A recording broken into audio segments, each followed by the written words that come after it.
Hello প্রিয় guys, আজকে চলে আসলাম সেই সাত অসাচ্ছা প্রচুর সাত দাদা আসলে সেই সাত শীতের পিঠা অনেক মজা। খেলে খেলে আর একটা পিঠা ভাজা পিঠা খাচ্ছি না ভাজা পিঠা খাচ্ছি আরাম পাচ্ছি।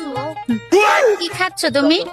সেই সাত খাচ্ছি আপু খাবেন নাকি খাও, খাও। সেই সাত প্রচুর সাত দাদা বলো। গরম গরম তাই না?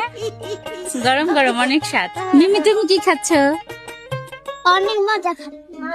সম্মানিত প্রিয় বন্ধুরা, আজকে চলে আসলাম ফ্যামিলি নিয়ে একটু আমাদের টাঙ্গাইলের ঐতিহ্য সয়নি পুকুর পারে। আব্বু এখানে আসলে কিন্তু অনেক রকম আব্বু। অনেক রকমের পিঠা পাওয়া যায়। আব্বু আসলে পাঁচতলায় সুখ না থাকলে কিন্তু গাছতলায় সুখ আছে, শান্তি আছে। দেখুন এখানে আমি যারা পিঠা খাচ্ছি, স্বামী স্ত্রী দুজন মিলে পিঠা বিক্রি করছে, কতই না আনন্দ মহব্বতের সাথে পিঠা বিক্রি করছে। আসলে ভালোবাসা টাকা দিয়ে কিনা জানা, ভালোবাসা মূল্যহীন, অমূল্য রতন। তো দেখুন পাশেই কিন্তু দুইটা আপু পিঠা বিক্রি করছে, অনেক ভিড়। সম্মানিত প্রিয় বন্ধুরা, এখানে কিন্তু অনেক মজা লাগে পিঠা, একবার আসলে কিন্তু বারবার আসতে মন চাবে।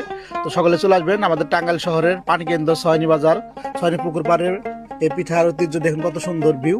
এখানে ভিডিও ছাড়লেই কিন্তু ফর ইউ।